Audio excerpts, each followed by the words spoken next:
Hello, all, and welcome back to a new episode and a new season of TV and Us, a conversation show about the TV series we just can't stop talking about.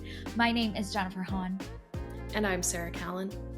And each season, we focus on a different show, reviewing it episode by episode, and we invite you to watch along with us. Right now, we are going to be covering Severance Season 1, and today we're going to dive right in with the very first episode of this show, Episode 1, titled Good News About Hell. If you haven't watched it yet, this is your spoiler alert. Please check it out before continuing to listen to the rest of our conversation. So, before we dive into all of our stuff about the episode and whatnot, maybe we zoom out for a hot second and talk about one, why did we choose Severance? But then two, is this our first time watching? Is this a rewatch? All of that good context for our coverage for this season of the show. Yeah, well, to answer your first question, the reason why we're reviewing this is because Season 2 is coming out in 2025, in January, I believe, and we're going to review that too. So I guess, spoiler alert, we're going to review that, because why review Season 1 and not review Season 2? Yeah. So that we are all on the same page, so that this is freshly in our brains, we're going to review Season 1. And Jen, you've seen this before, right? You've watched Season 1? Yeah, I watched it, I think about 2 years ago. I watched it a few months after it had come out at the time. I remember when it first came out, everyone was talking about it and all their theories and all their hypotheses about what's happening. And I had so many different people in my life say, you need to watch the show. It's so good, blah, blah, blah. So a couple months went by and I finally got around to watching Severance. So it's been about 2 years since I've seen it. I remember more about my feelings and experience watching the show, I think, than I do about some of the details about the show itself and some of the happenings and events that occur over the course of the season. So I think it'll be really fun to watch it again and have a lot more brain cells available to really look at how the show builds across the story arc. Because honestly, the first time I had such a visceral reaction to this show, and I'm really excited for us to review and talk about it together. Because I think this is a show that begs to be talked about together with people. So I think that'll be really fun.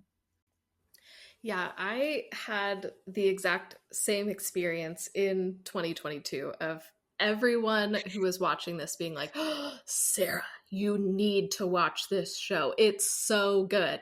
And just raving about it. And unlike you, I did not watch the show because I waited long enough that everyone was pissed by the end. They were so upset by the final episode. And so then I was like, well, why am I going to do that? Why are you wanting me to watch this show that made you so angry? I'm not watching that. So yeah, now here we are and we're watching it. So I'm very curious what everybody was upset about. And I think even going into watching this season, I knew nothing about this show somehow. Nice. I somehow avoided spoilers. I didn't even really know what the premise was. I just remember seeing the poster of Adam Scott sitting in an office, and then he had a little Adam Scott in his brain. That's all I knew about this show. So I have somehow avoided all information, and I'm going into this with a pretty blank canvas, other than I know that everybody was upset about the ending. So yeah, I'm very curious to see where this goes and what upset everyone to that degree. Yeah, I'm intrigued to see your reactions as well. And I think what will be fascinating too is that we know that a season 2 is looming right around the corner, which I think will be really fun to experience a show again, because the show's great at prompting you with questions and the feeling of a season 2 coming with maybe answers or at least a little bit more information about some of those questions that have been brewing for so long for so many people. Even, with that ending, I think will be really fun as well. So this is like the perfect pregame to season 2 coming right around the corner. And I think there's going to be so much to talk about. I think this premise itself is really, really interesting. It's very much touching on a lot of topics that have been top of mind for me around the corporate space and culture in our workplaces and all that kind of stuff that I think will be really meaty discussions and conversations for us to chat about as well. So I've had some really fun conversations about this type of premise and these like hypothetical questions around like, what would you do? What would you want? And how would you respond in this very strange situation that is presented in the show? And so I will be intrigued to hear all of your thoughts and hypothetical reactions to this as well. Well, and I was thinking about that while watching this first episode too, because at this current stage in my life, I am a freelancer and I'm self-employed, and I work from home. And so I don't have a corporate office job anymore. And so that was even interesting from my own context that is so different now, watching this show about corporate culture and thinking about how my responses to the show may have been different a few years ago when I was working in an office and I had to go into an office every day, and there was more of that corporate structure to my work. And I'm in a different stage of life now, and my life looks very different than it once did. So I think that's even going to be interesting to navigate, and me thinking about how I might respond to these things now and how I might have responded to them a few years ago when I was in a different context. So I think that's going to be really interesting too.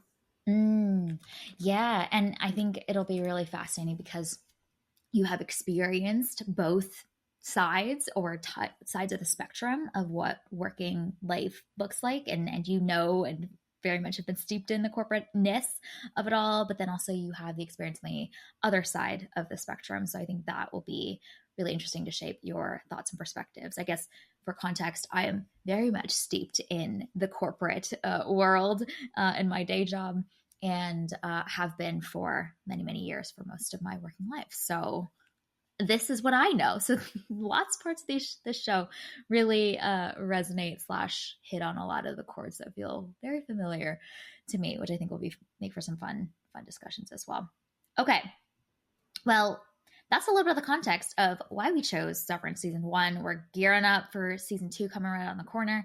And I think there'll be a lot to talk about with the show. And just this one, again, I think as the show progresses, you will see as well, begs to be talked about with people. So this will be really fun. All right. And with that, Sarah, do you want to kick us off with an IMDb summary for episode 1? Sure. Mark is promoted to lead a team who've had their memories surgically divided between their work and personal lives. All right.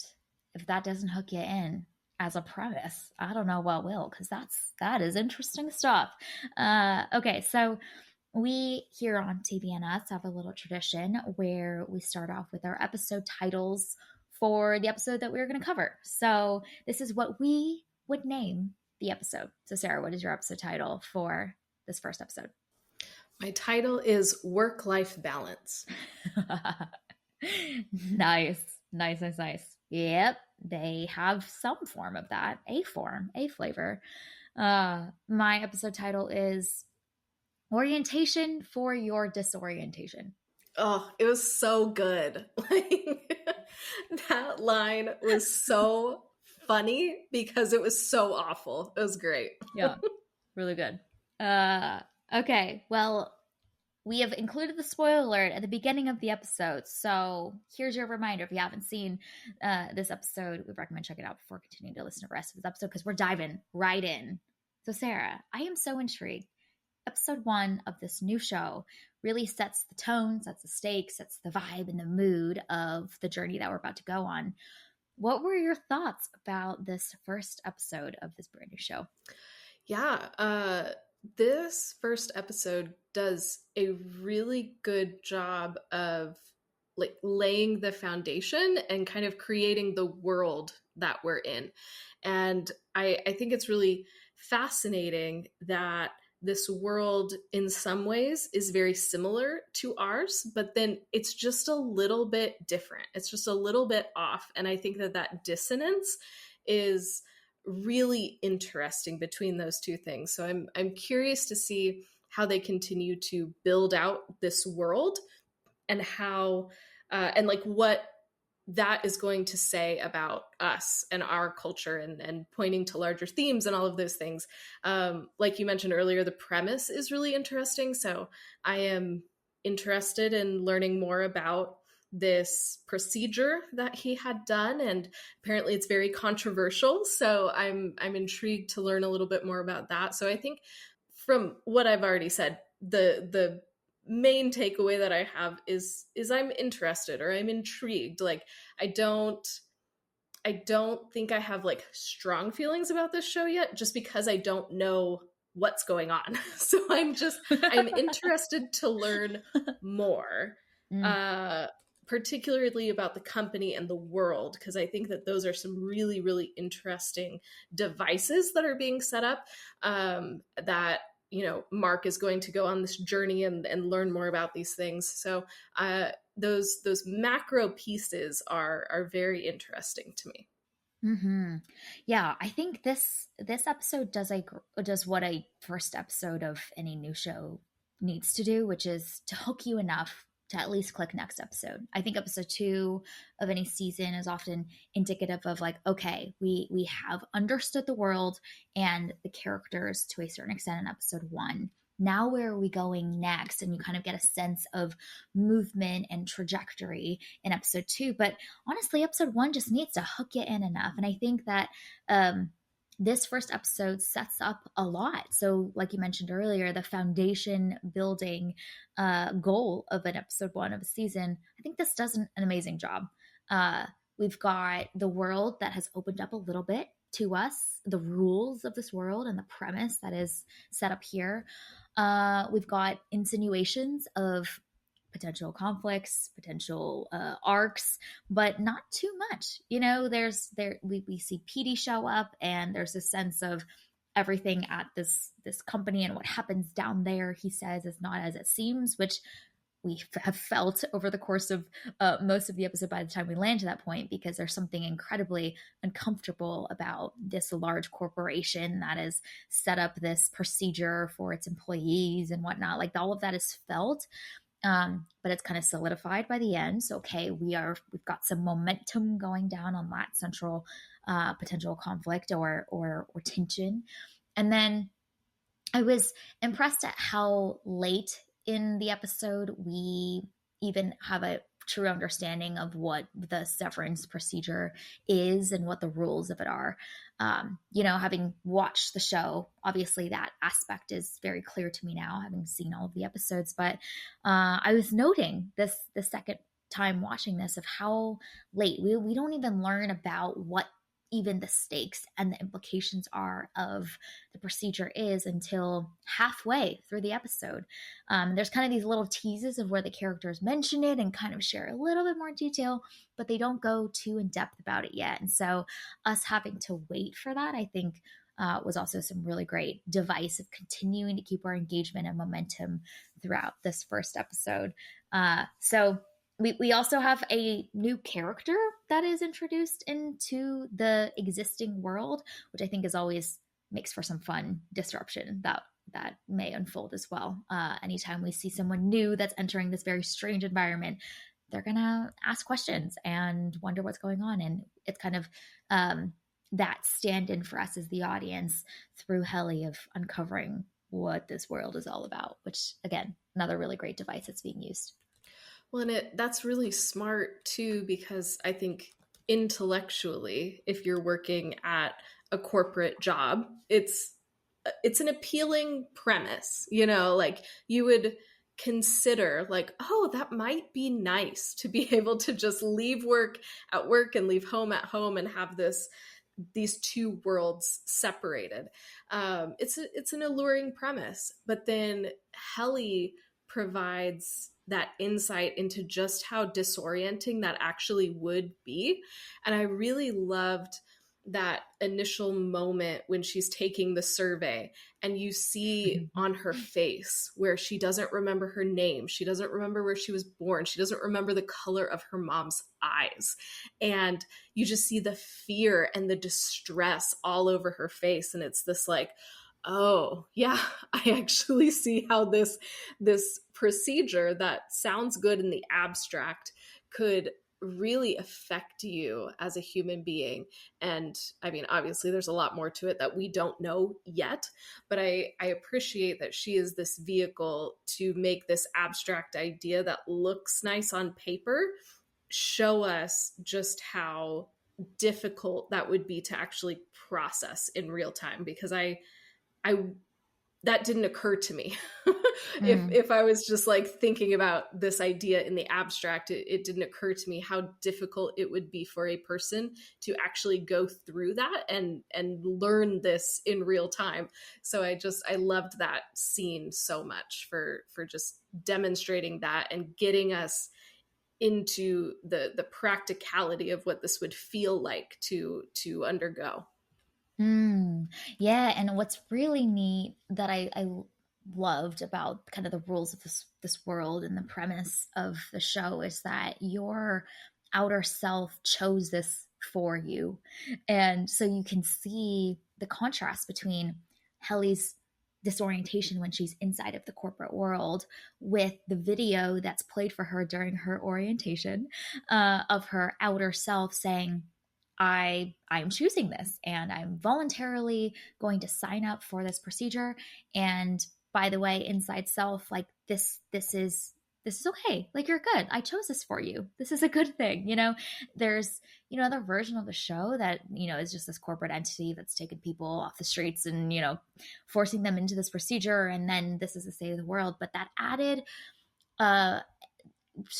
moral, ethical gray area that you see Mark's sister and that group of friends discussing and is kind of baked into this show's premise is a really interesting thing to ponder when you've chosen this for yourself, and how that changes the sense of responsibility or how you understand your state of being when you are in your inside self, knowing that your outer self chose this for you, and having to reckon with that truth is, I think, much harder and much more difficult to figure out how to challenge in a way, versus it being challenged against the larger entity that is Lumen or the corporation or the powers that be. You having to reckon with the fact that your outer self chose this for you is an interesting dimension to the moral, ethical, and emotional part of this premise. And I was kind of surprised at how much time we spend not in the office. We get a lot of time with Mark living his life, and I really appreciated how different those two environments looked, particularly because in the office it's white and green and blue, and then outside of the office it's a lot of reds and browns and warm tones. And I loved that visual distinction to help us know that we're in this very, very different world with these characters. And I didn't expect that. I don't think. I think I expected a lot more time in the office, a lot more time in this like corporation, and so I'm very curious how the show is going to split that time between the inside the office and then the outside of the office, and kind of what that balance is going to maybe reveal to us, or like what larger points the show is going to make just based on where our characters are going to spend a lot of their time. Yeah, no, that's so true. I also remembered it being a lot more focused in the office in this first episode, but it's really split in two halves. the first 30 minutes are in the office, the second 30 minutes, that full period of time is all back in the real world. And you seeing Mark live his life, spend time with people in his community. I think one thing that feels definitely present is the there's this like false sense of community and like smiliness and whatnot that you get in the corporate space through that like icy smile from, you know, his boss and the people around him. And it's contrasted interestingly with the sense of loneliness that you feel with Mark in his real life. You know, those overhead shots of him walking out of the building to his car, just a lone figure amidst this like swath of lights in the parking lot and just rows and rows of cars, and him driving back to his home alone. And even that scene where he is with his sister's friend group and they're at dinner, the conversation is incredibly cerebral and intellectual, but you don't get the feeling that he is embraced and seen and cared for and loved. The few moments of true like emotional warmth that he has with another human being is really with his sister, who genuinely seems to care for him and is looking out for him. But for the most part, he lives a pretty lonely life in the outside world as well. And that contrast is interesting too, with this there's a sense of uneasiness in both worlds, but that uneasiness looks and feels very different. But it is present in both the inside and the outside of the corporate space. And I thought that was really fascinating to feel and experience. Yeah, and even the revelation of the reason why he had that procedure done, you know, so that he could not think about his late wife for 8 hours a day. Like, wow, okay, that was such an interesting choice for this character, because, you know, in my brain I'm going like, oh man, it would be so nice after a long day at work not to bring any of that stuff home and like into your real life. But I hadn't considered someone wanting to undergo the procedure kind of for the opposite reason. And so I'm curious to see how the show is going to continue to kind of unfurl who Mark is and how he's processing through this really like earth-shattering loss. But I thought that was a really interesting insight into who he is as a character and how he processes through things. Mm-hmm. Yeah. And we get that short shot of him sobbing in his car before he goes into work, you know, and when he goes down the elevator and you see and feel that he's going from one half of his brain to the other, there's a feeling of lightness and levity, you know, of like, oh my gosh, we can leave that behind and just be with our buds, you know, at work. And we later see over the course of the episode how disorienting that is and whatnot. But there's a feeling of no longer having to bear the burden of those feelings and big emotions. And I love what his sister says in the second half of the episode, pretty late. She says the line, "I just feel like forgetting about her for 8 hours a day isn't the same thing as healing." And once again, the female characters being so emotionally in tune for our male characters, great. We love to see it. We love to see it, but it is so true. And she's getting at perhaps this larger tendency that we may have to just bury ourselves in work, you know, in the real world, outside of the world of Severance world, but, you know, in our actual society, that tendency, I have the tendency too, to just pour yourself into work. And it's a easy, fast way to run from a lot of your big emotions, but there's a cost. And the show's really exploring that through this really interesting premise and kind of distilling it down to, what if we really did run fully from our emotions and those difficult things that we have to face but make us really human? What if we really just forgot them? And so it plays with that idea in this really fun and interesting way through the premise where you could really, truly leave it all behind. Mm-hmm. Yeah, it takes compartmentalization to a whole different level. Yeah, indeed. What other big things really stood out to you in this first episode? Yeah, I was really taken by some of the shots in this, Mm-hmm. especially at the office. There's this one moment when Mark is walking into the office and he has to like walk through reception or whatever, and it's so wonderfully symmetrical the way that reception area is laid out. It's so beautiful. It made my minimalist heart so happy.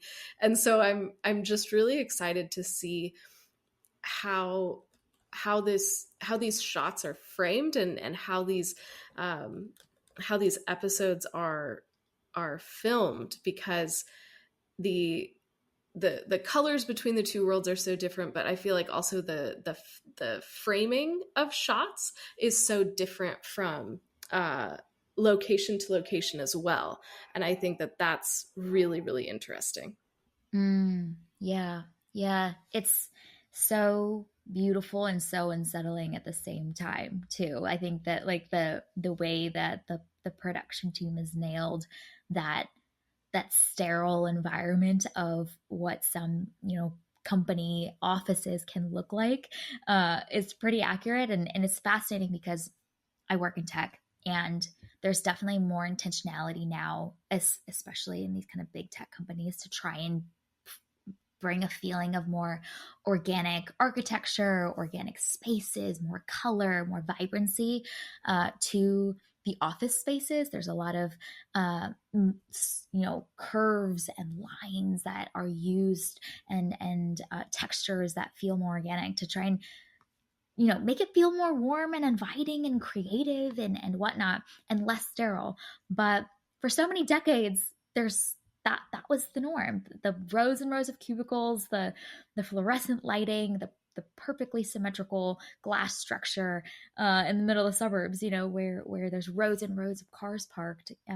Having grown up in the suburbs in the Northeast, there were so many buildings that look like that we would drive past on the road. So the the way that this production team has nailed that, and there's beauty in it, but there's also something that is so unsettling about seeing that as well. And I think that is some fascinating choices that we'll get to see more of in the show for sure. And the score does something similar too. The score is really beautiful in some instances, and it's also really haunting. Like there are moments when it's just a little bit off. And I'm really appreciating the way that this show, it'll look normal or it'll look beautiful, but there's something about it that's not quite right about whatever the thing is, and so it just creates this sense of unease within you, even if something completely normal is going on the screen, or you're it's visually pleasing what you're looking at. It's also just a little bit off, and that you feel that more than you like think that. And so the way that the show is creating that sense of unease within us, I imagine that's, even though the characters don't know what's going on with their like outside selves, there's probably still a sense of unease within them. So I think that all of these little things where things are just a little bit off is really effective in getting us to just be skeptical about the procedure, about this corporation, and maybe empathize with these characters a little bit more, and experience some of the unease that they might be feeling, but not be able to cognitively register where that's coming from. Mm-hmm. Yeah, no, that's so true. And it's really smart because in order to have it feel a little bit off, you've really like understood what it is for it to feel really right. And to do that uncanny valley of the hair of a difference, creating this feeling of discomfort is, I would argue, a lot more challenging to do than something that's clearly twisted, clearly corrupted. Like I think that is maybe there's shock value and there's something jarring about it. But to do something like this, it reminds me a lot of I think it's a Charlie Kaufman film. I'm thinking of Ending Things, where for the first half of that film, too, it's this feeling of something is not right. I cannot pinpoint what it is. And that makes this so much more uneasy versus we know we're in some twisted, hellish place. Like, I don't know, I can get behind that a little bit more and embrace it a little bit more. But this feeling of those small details and those small chord progressions that contribute to this haunting feeling, but you cannot place it, I think is far more exciting and terrifying at the same time. Oh yeah, absolutely. And like the creativity to do that is just incredible. I'm very interested about how that aspect of this show is just going to continue to evolve, because obviously now Mark is, he hasn't started the journey, but he will presumably start this journey in the next episode of uncovering more about the corporation, about possibly like unifying the two sides of himself. So I'm curious how the all of the like filmmaking components are going to maybe dial up those moments of unease and dissonance to really highlight what he will be feeling as he goes on this journey. Mm-hmm. Yep. Yep. And there will be a whole journey for show. For show. Okay, and there are other big things that we wanted to mention and talk about before we give out some awards. Yeah, I think just a question that I have is I have questions about Petey. Is kind of where I'm at, and obviously we are only in episode 1, so I will get no answers, and that's fine. But my questions largely center on him meeting Mark at Pips, which I'm assuming this is a restaurant that is maybe owned by this corporation or like is closely linked to them in some way, just based on how Mark and his sister were talking.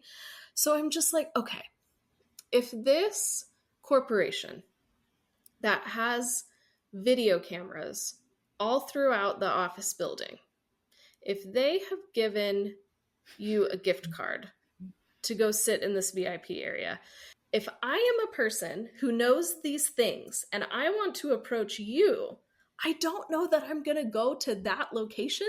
Like, that just seems like a bad move, because wouldn't the corporation also, I don't know, have eyes there as well? So I have questions about Petey. I have questions about this organization. That part is just, it's in my brain, and I'm having a hard time getting it out of my brain that he approached Mark at that location, because that seems like a really bad location to approach him. So I have questions. Yep. The great thing about the show is keep all of your questions in your little bucket. I will. You know me. I will amass my questions in my bucket. It will be overflowing, but I will have these questions ready to go. We're going to have another supercell trajectory of looking ahead section just being copy paste. Right. Same questions, new clues, same questions. Yep, exactly. Yeah. Well, I think that's one thing that's really fun about a show like this, is that because you can sense that every choice, every detail about the world, the premise, the visuals are all so intentional, that you're just waiting to see which of those details come together in some interesting way, because everything feels like it's significant. I remember feeling that the first time around. I'm like, every turn and corner and location and, plot point feels like, does this mean something? Is this a clue to understanding what's happening? So we're going to collect lots of things in our little buckets as we traverse through this journey. It'll be great. And I'm intrigued to see where your brain fixates on. Yep. Yeah. In this episode, it is fixated on Petey and his very odd choices. It is making me skeptical about him. But I got some questions about Petey. Obviously, he's going to come back in another episode. And so I'm hoping that we learn a little bit more about him, because I got questions in my bucket. But we'll come back for another episode and unpack or not unpack those. Yep. We will indeed. I have one little thing that really tickled me, and this is something that like I did not have enough brain cells for the first time around, because I'm just like, what the heck is going on? But I loved this little detail when Mark is going in for the first time that we see him going to work. He goes through a door and there's a sign that says severed access, but the sign is SVR''D access. And I just love that, because the acronyms in corporate is plentiful and abundant. And of course, we cannot spell severed. We must shorten it, because that makes sense. So I love that there's a little sign. Whoever on the production team had a lot of fun with that little sign, I shout out to you. Kudos to you. You nailed it. It's so good. It's so good. Those extra letters, they would take up too much space. We got to cut them. We have to sever them, if you will. Yes, we do indeed. With an ''D. So funny. Right? It's very silly. It makes no sense, but this is what we do in corporate America.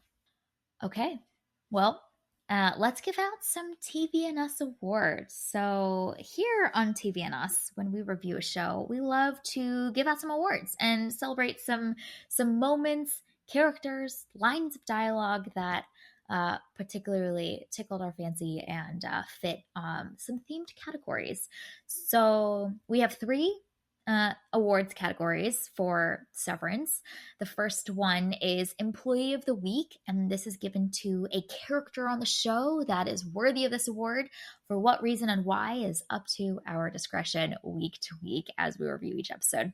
The second category is for a Move the Needle moment. So this is a significant moment that happens within the course of the episode that for whatever reason we believe has moved the needle, because that's a phrase that corporate America loves to use. What does it mean? We don't know, but move the needle movement. Something significant has occurred. And then our third category is achievement in corporatese, because anyone who's worked in corporate America, you know that we speak a special, unique dialect that we've somehow all been trained in and can understand each other, where we use these weird phrases like move the needle, and we somehow all have understood what it means. So the corporate dialect is alive and well in this show, and we want to celebrate lines of dialogue that really capture that.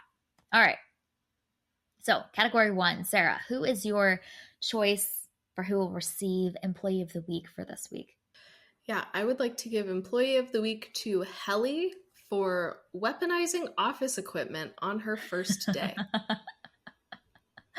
Oh, it's so great. There's like literally one object in that entire room, and she makes good use of it. So good on her. She sure does. I was impressed.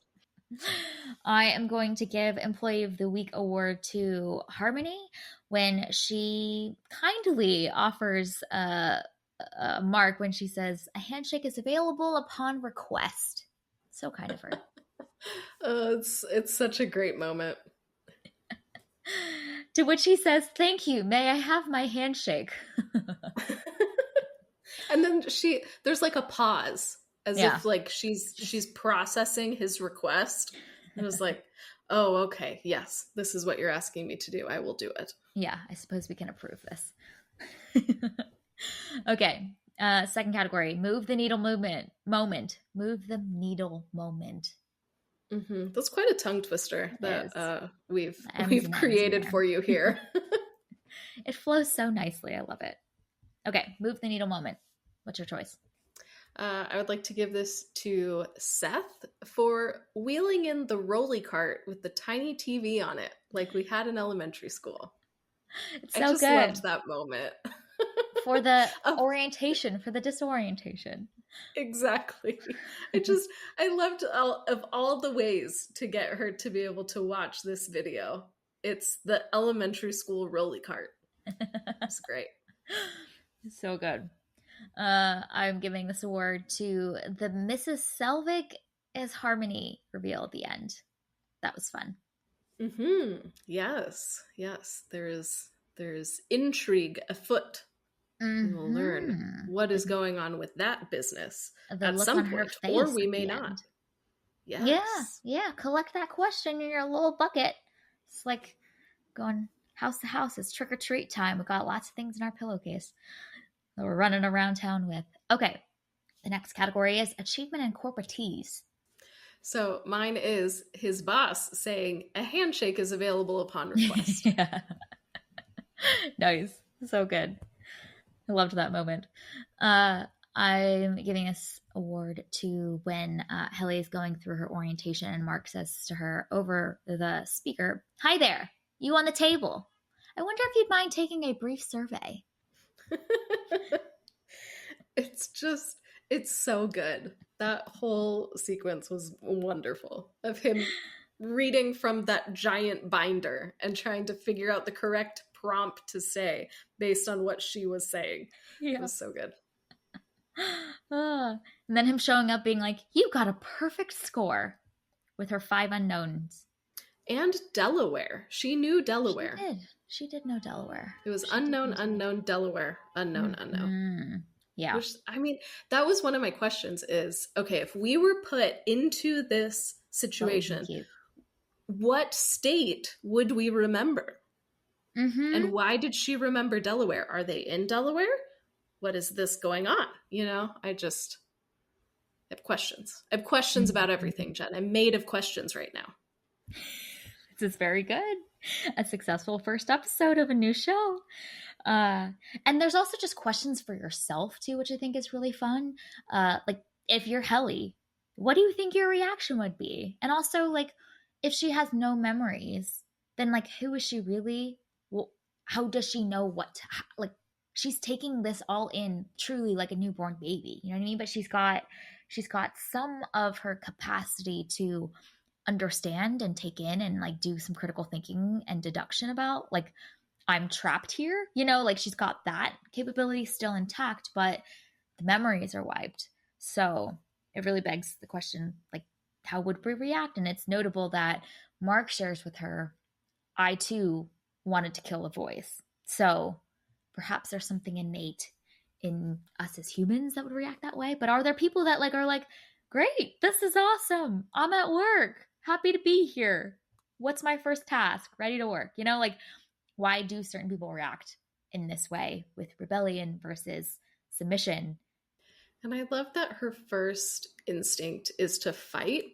So and I feel like that reveals a lot about her. You know, it's the whole like fight, flight, freeze response. You know, I feel like you would see variations of those in that situation.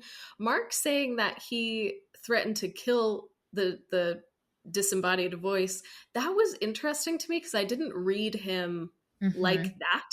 So we don't know a lot about any of these characters. So I'm interested to see what else we learn about Mark, because that little detail didn't seem to fit with everything else that we know about him, which is not a lot. So that I find interesting. But yeah, it's fascinating to think about how you might respond if you were in that room in that situation. Yeah, I think we would all respond pretty differently. I think my one of my thoughts was, you know, I would try the door. Obviously, that feels like a really normal thing, but then I would unplug the speaker. That was my other thought. Was I'm not going to take your survey. I'm going to unplug this. So if you want to talk to me, you have to come in this room. That was a thought that I had while she was trying to get out. Oh, that is so funny. I don't think I would not have thought of that one, but that is great because then you're like, I'm dealing with a real person. Exactly. Face. Yeah. So great. Anyway, that's what I have to offer. I am going to have so much fun watching this the second time around, imagining you in this situation and just all of the creative things that you would come up with to get yourself out of, into, through this whole scenario. Yeah. So good. Yeah. I would be trying to think outside the box, which would be fun. especially because the whole thing is like boxes within boxes, it seems like. So Yeah. how do you get out of the box when the box is a maze and you're lost in Yes. the maze? Yes. So And it's it's going to also be an intriguing. illusion too. Like that whole sequence with Yes. her going back and forth in the stairwell, Yeah. thought was so fascinating and so interesting, because as she's going through the door, you see on her face like something happens, but then she lands back where she was. So the amount of engineering that this corporation has done to keep them there, but give them a sense of feeling of autonomy, even though it's incredibly fake, is really fun to ponder. Mm-hmm. Okay. Yep. Much to come. Much, much to come. All right, looking ahead, hit me with some of your key big questions. We've covered some of them already. Are there any other big things that you're intrigued to learn more about, just in episode 2, or over the course of the next few episodes, this first half? You know, another question that I have, because we talked about the big questions that I have. The question that I have, it's a little question, is are there multiple Hellies that are working at this company? Because she introduces herself as Helly R. I don't know that I've ever met a Helly before. Mm-hmm. So are there multiple Hellies here? And are we going to meet them? Because I am intrigued by this. Like, if she was a Sarah, if she was a Jen, it would make sense, because there's a lot of Sarahs, there's a lot of Jennifers out there. So that makes sense. Helly? That's interesting. So I just, again, I have questions. It's a little detail. It's not important, but I have questions. These are the good things to be asking. Every detail. You never know. You never know with any show, but especially one with such intentionality. Well, there's a really great moment with Helly. This is going off a little bit tangent, but I love that she says, "Am I livestock? Did you grow me as food? And that's why I have no memories." Like, the fact that her brain goes there immediately is interesting. Very interesting indeed. Okay, other big questions that you have? I mean, I think that's it. I think most of my questions are just about like the larger world and then about this corporation. And so it's just, I don't have enough information to have questions, if that makes sense. Like, obviously I have questions about Petey, I have questions about Ellie, but everyone I don't question mark, right? Like, I don't know enough about this world to have specific questions. So I'm in observation mode with my little bucket, and we're just going to see what comes up about the corporation and this larger world that is Severance. Good. Well, we will continue to collect them all along the way. I'm excited to watch this season again, because there's a lot that unfolds, and I actually couldn't tell you which comes first for which reveal happens when. So I'm intrigued to see like the pacing and the unraveling of the show now that I have more of the brain cells and capacity to notice, to see like how we get from point A to point B. So it's very similar to some of your sentiments about watching The Bear seasons 1 and 2 again for the second time around, of like, okay, now that I know this arc, how did we get here, and all the little details along the way? Because there's obviously a whole journey that we go on, but which comes when? I think it's going to be really fun to notice and talk about more the second time around. So I think that will be really fun. So I'm excited about that part of this journey, which I think will be really fun to unfold. All right, and we're going to be here for this whole journey, this whole trajectory, this adventure they're about to go on. Yes, with all of the twists and turns that I'm sure will await us on this maze known as Severance. All right. Well, this is our review and discussion of episode 1 of Severance season 1. You can find it available to stream on Apple TV+. Thank you for listening to today's episode of TV and Us. Our name sums it up. We're big fans of TV and the powerful ways we can connect with each other and the world around us. This podcast is about all of us and our shared stories, so everyone is welcome here, and we're so glad you spent time with us today as we began our journey through Severance season 1. You can connect with us on Spotify, Apple Podcasts, or wherever you tune into your favorite shows. Drop us a rating and review, letting us know your thoughts and theories and questions after watching episode 1. You can connect with us on Instagram, Threads, and TikTok at TBNSPod, or you can email us at tbnspod@gmail.com. We will be back very soon with a review discussion of episode 2 of Severance. We hope you have an amazing week, and we'll talk again very soon.